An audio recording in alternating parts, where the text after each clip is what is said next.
So, are we winning? Are things going well? The other day I made a video about oil prices. You might have seen it on this channel, and I was pretty upbeat. I was pretty positive about where things are headed.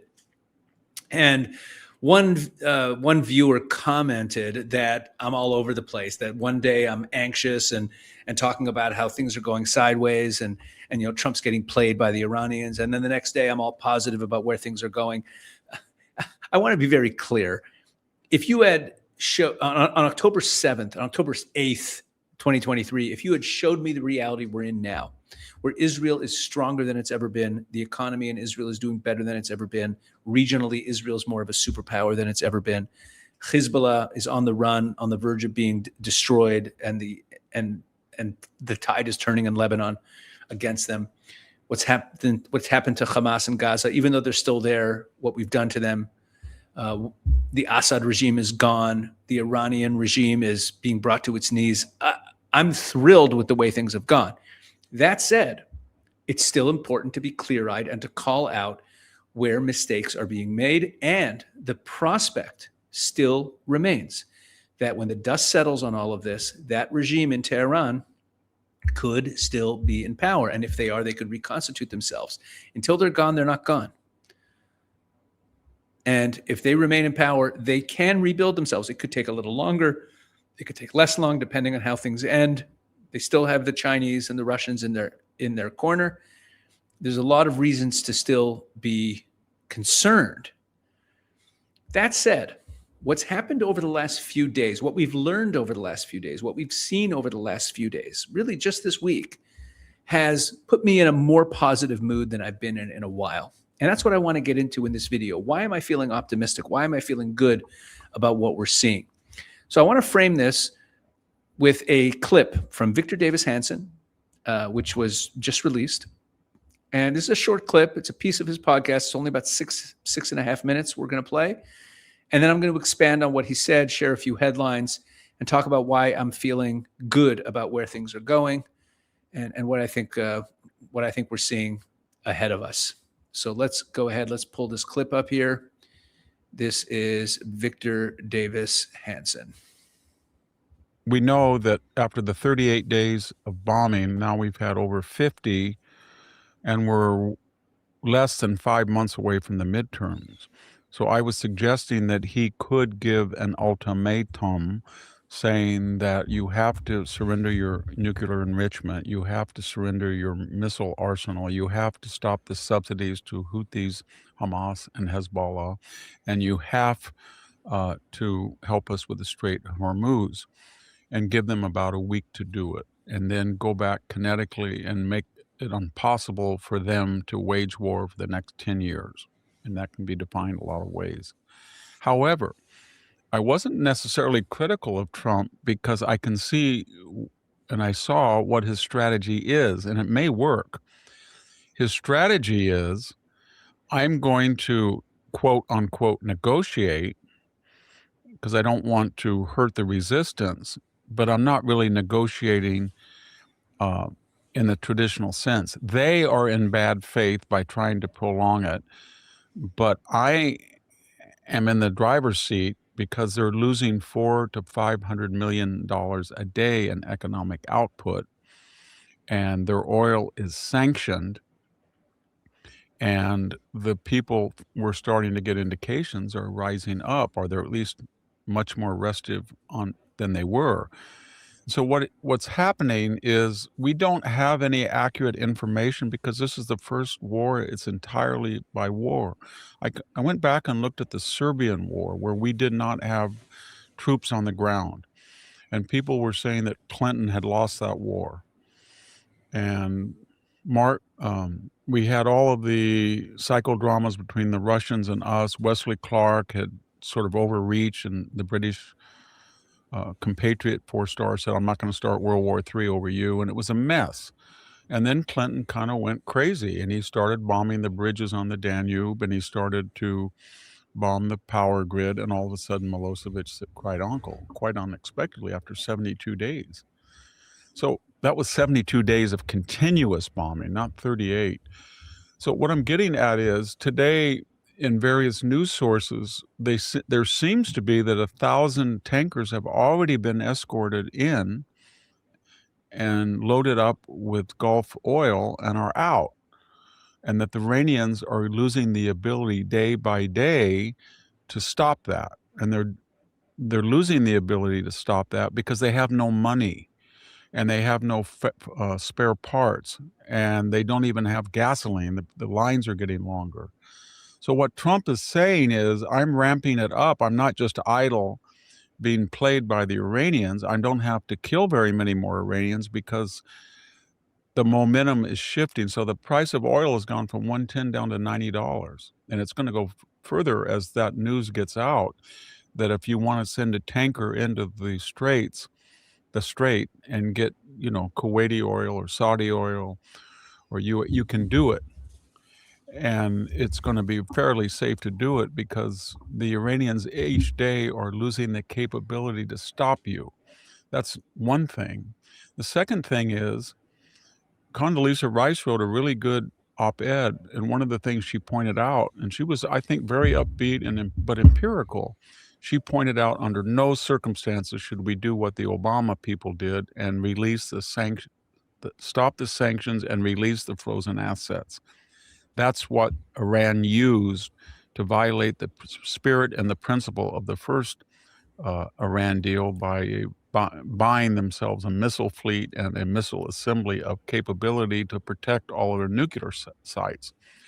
So what Besant is reportedly doing, Jack, is, and I think you and I discussed it, he's going to release the $26 billion to countries in the Gulf, and I imagine Israel, that have multi-billion-dollar damage.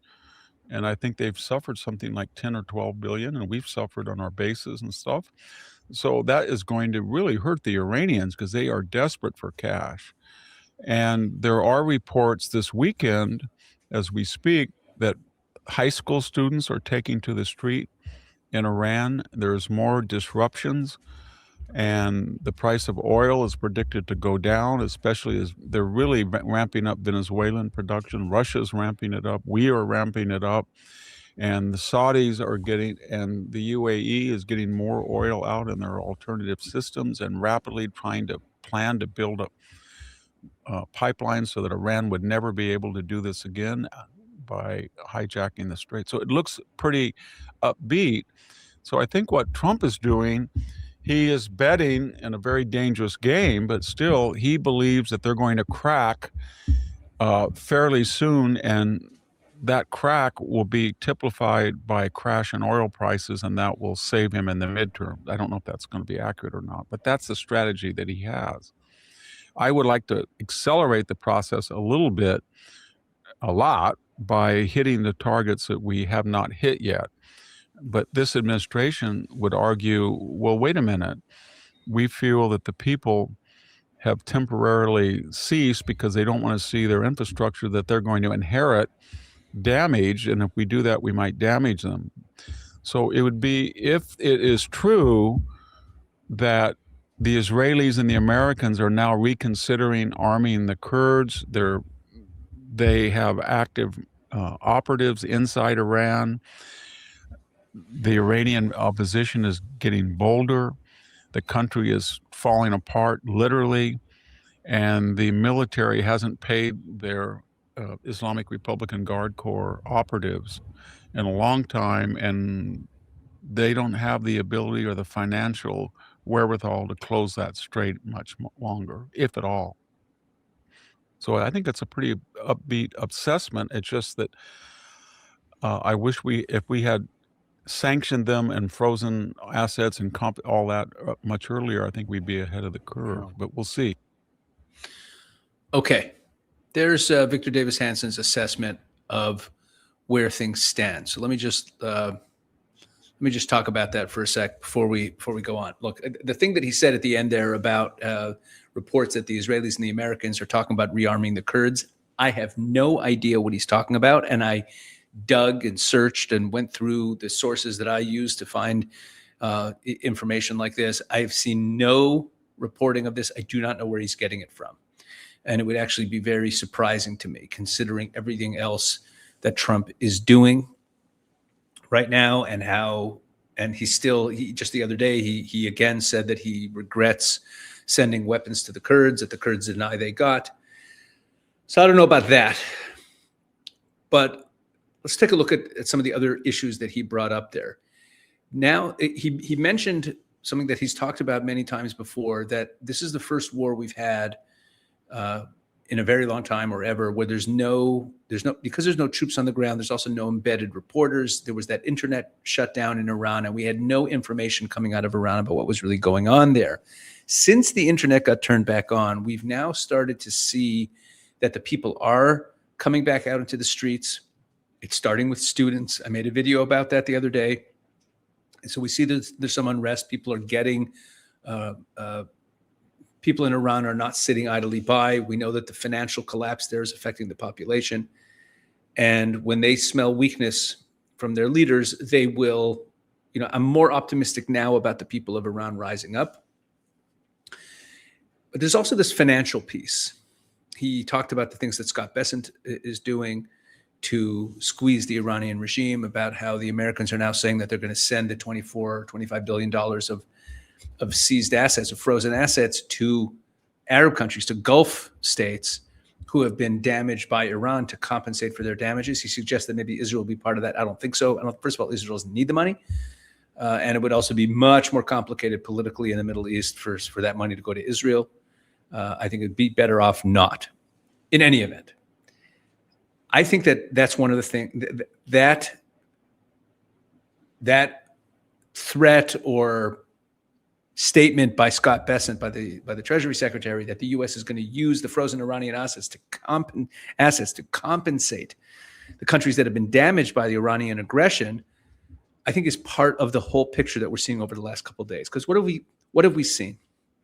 We've seen some things revealed that really show how much Iran is really much more on the verge of collapse than we thought. Let's put a few things together. The Straits of Hormuz.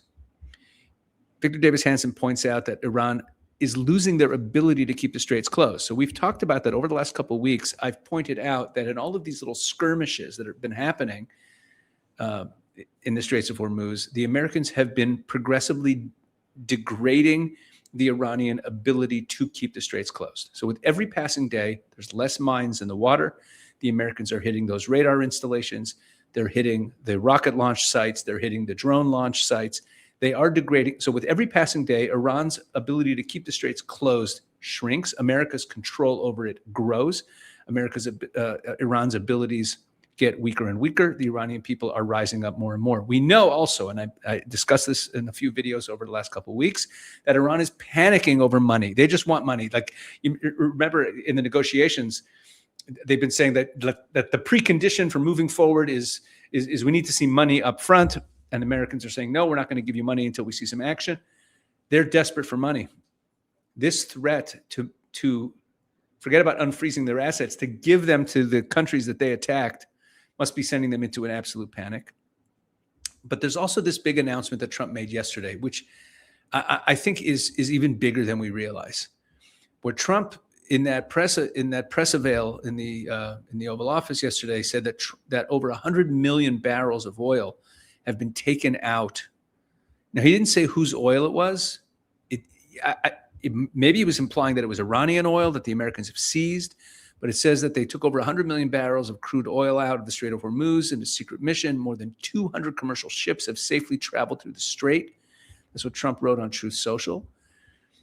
And so you put that, if that is Iranian oil, and again, I don't know whose oil it is, but if he's talking about having taken Iranian oil out of there, or even if it's not Iranian oil, and he's just showing that they're getting around this Iranian closure of the Straits of Hormuz, that they're getting around it, I think it might actually be Iranian oil.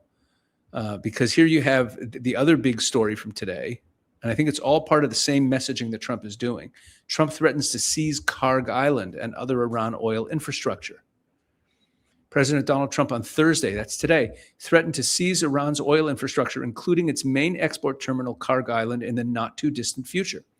Trump said in a Truth Social post that the U.S. military will attack Iran very hard Thursday night after completing a round of airstrikes on Wednesday. Those were later called off. We'll get to that. We'll get to that in a few minutes. The president threatened to take total control of Iran's oil and gas markets, as the U.S. did in Venezuela earlier this year. Hours later, Trump canceled the threatened airstrikes, citing discussions with the Islamic Republic, sending oil prices lower. There you go. Karg Island is Iran's main oil export terminal, accounting for about 90% of its crude shipments before the war. The U.S. Navy has already choked off most of Iran's exports through a blockade against the country's ports and vessels. The U.S. launched strikes against military targets on Karg Island earlier in the war, but has held back from deploying ground troops to seize Iran's oil and gas infrastructure. There's Karg Island. Shortly after making those threats, Trump told Fox News that he's not sure America has the stomach to take Karg, meaning that taking Karg Island would require troops on the ground, and that means that ground invasion, very unpopular for America. The U.S. is continuing to hold talks with Iran, the president said. I think they'd like to see us come home, meaning the American people, but we did it with Venezuela. Trump told Fox on a live call, Venezuela's worked out great for everybody. The president said he would prefer not to bomb Iran's power plants when asked by Fox. The Trump administration has basically taken control of Venezuela's oil exports since ousting Maduro. Venezuela's oil shipments are sent to the U.S. Gulf Coast where it's refined. Trump has escalated military pressure on Iran this week as he has grown frustrated with Tehran for not quickly agreeing to a deal to reopen the strait and abandon its nuclear program. All right. Here's what I'm seeing in this. Here's what I'm seeing here.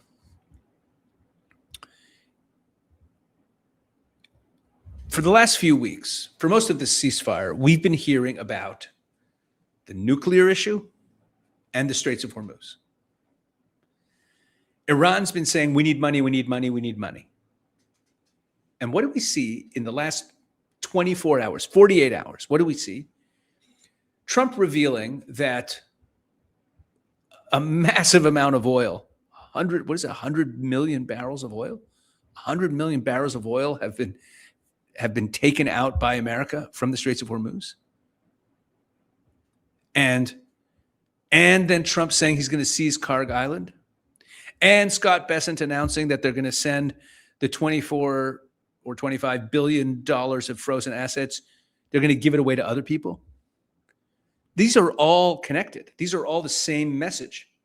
This is a tremendous pressure point on the Iranians. Basically saying to them, you think that we're going to give you some concession to negotiate with you, that we're going to give you some confidence building measure, that we're going to release funds to you, that we're going to allow you to sell oil, we're going to lift sanctions. It's just the opposite. We've been taking oil the whole time. We're going to take all of it. We're going to take Karg Island. And by the way, that money, we're giving it away to other people. It's an incredible tactic. And the Iranians are panicking. There's more. There's, the news today that Trump is saying that, he called off the strikes because now it looks like they're really ready to sign. Maybe they are, maybe they aren't. They're probably just stringing them along. There's also a news report that I've only seen in Hebrew. Let me pull it up here.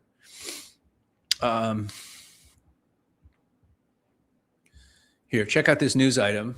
I only saw it in Hebrew, so I'm gonna translate it for you. Al-Khadat Network, a Saudi network called Al-Khadat, reported that there was supposed to be a meeting of Pakistan, Qatar, Saudi Arabia, Egypt, and Turkey in order to plan their being intermediaries in the Iran-United States situation. Now look at this collection of countries: Pakistan, Qatar, Turkey, Egypt's they're like joined at the hip with Turkey these days, and the Saudis have thrown in their lot with them. These are all the countries. Who are these people? Who are these countries? These are all the countries that are trying to keep the Iranian regime from falling. So they obviously got involved here as well. You read between the lines, they're involved in this, especially because the announcement of Trump calling off the strikes. Look at this. The announcement says the deal was approved both in concept and great detail by all involved parties, including the U.S., Israel, Saudi Arabia, Emirates, Qatar, and multiple others, Trump wrote. U.S. President Donald Trump announced that he had canceled the scheduled strikes because there was a deal that was approved both in concept and detail by all involved, including Israel. He included Israel on here, and these other Arab countries. But Israeli sources told Channel 12 that Israel's kind of denying that they agreed to anything. At least that's what a source told Channel 12. Prime Minister Benjamin Netanyahu was set to speak with Trump on Thursday night. In comments to the press, Trump said, "I just spoke to Bibi." Trump's statement took Netanyahu by surprise, according to CNN. And meanwhile, the Tasnim news agency, that's the IRGC news agency, denies it. They say that Trump has announced an imminent deal 38 times in the last 2 months, and that until Iran announces an agreement, it should be considered that there is no agreement. Okay. And then it talks about how Qatar is getting involved. So I think that what's happening here is that there's this new play that Trump is making. Carg Island, the announcement about the 100 million barrels that have been taken out, the announcement of what they're going to do with the assets. And meanwhile, we're also getting news of the unrest in the streets, the students rising up. The Iranians haven't been able to pay their people. The kinetic activity that we've seen this week has all degraded Iran. It's not tit for tat. It tries to be tit for tat, but our side, meaning America's allies, Israel, shoots down pretty much every missile that's fired. 100% of the missiles fired at Israel the other day were shot down. And similar number everywhere else. And yet every attack on Iran is successful. They have no air defenses. So America's taking out their radar, taking out their rocket launchers, degrading their abilities. Now Trump is talking about taking Carg Island away from them, which means that they won't even have any money or revenue sources. Meanwhile, just for good measure, this is from Iranian state media, from IRNA. If U.S. attacks Carg, Iran's response will go down in history. They're panicking over an attack on Carg Island. Ibrahim Azizi made these remarks on Thursday during a ceremony commemorating Lieutenant General Bagheri, the late chairman of the Chiefs of Staff of the Armed Forces, as well as his wife and daughter who were assassinated on June 13th. That's the first day of the 12-day war. Azizi said that Donald Trump, the delusional president of the United States, has frequently threatened Iran. He added that there's no doubt that the Islamic regime of Iran will deliver a decisive, crushing, painful response to any attack. Regarding Carg Island, he noted that the Iranian armed forces stationed there remain in a state of high readiness. He further said that the U.S.-Israeli war of aggression against Iran, that during that, more than 9,000 American personnel fled the Persian Gulf and over 14 American bases were destroyed, describing the events as humiliating for the United States. Okay, that's obviously nonsense, but they're panicked. They're panicked about Carg Island. They're panicked about the money. And I think that what Victor Davis Hansen is saying is correct. Now, that said, he's also correct that this should have happened way sooner. And the approach of the midterms is not helping things. Trump has definitely weakened his position by going down this route of negotiations. And now calling off the strike, saying a deal might be imminent. There will be no deal. The Iranians are not going to make a deal. They're not going to hand over their enriched uranium. They're not going to make a deal. They're just going to string along and buy for more time. We're going to get back into the same loop again, and that's where I start getting negative. But the point here is that even if things just stay the way they are, even if we don't go back to kinetic activity, if this blockade continues, if this financial warfare, this economic warfare that Scott Bessent is leading, if this continues, if the people in the streets of Iran continue to rise up more, if there's more little skirmishes where the Americans continue to degrade Iran's capability to keep the Straits of Hormuz closed, if they keep moving oil out of the Gulf, all of this is putting greater and greater pressure on the Iranians, and we could see the regime collapsing regardless of what the Qataris and the Saudis and all of them want. But it should be noted that what do the Qataris want? Look at this. The Qataris want to free up Iranian assets, where it's in here. Here, look at this. Negotiations between the U.S. and Iran progressed late Wednesday night as Qatari envoy Ali Al-Tawadi and the Iranian Foreign Minister Abbas Araghchi worked to resolve key issues. The issues included the mechanism for releasing Iranian frozen assets. It's the first thing. It's always the number one item on the agenda, and the Qataris are more than happy to try to help them. So that's the state of play right now, is you have these, the Qataris, the Turks, Pakistanis, who are really working hard to maneuver this in such a way that the regime remains in power, but everything that Trump is doing is just tightening the noose around their neck.